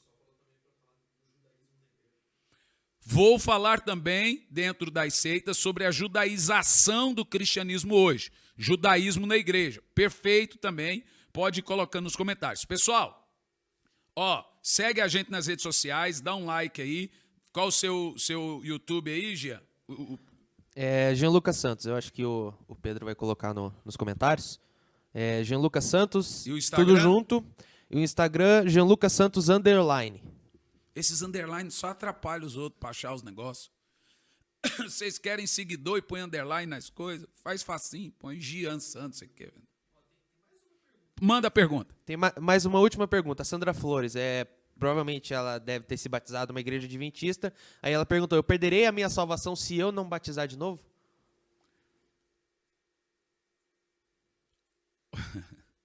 Eu aconselho você a se batizar de novo. Alguém respondeu, vai, pastor, responde. Essa Iane manda responder da Igreja do Véu, não é?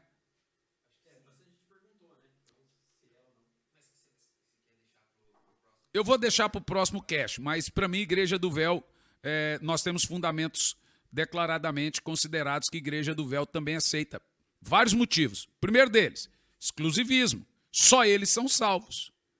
Então, nós temos comprovações bíblicas, os traços ali comprovando também. Manda outra pergunta aí. Vamos responder a última da Verônica. Pastor, a seita também impregna na pessoa pela cultura e pela tradição? Pela cultura e pela tradição. Perfeita colocação. Aceita, impregna cultura e tradição. Alguém perguntou, pastor, o senhor tem raiva dos adventistas? De forma nenhuma. Gente do céu, estou fazendo uma série sobre seitas e heresias, vou falar de muitas. Nunca.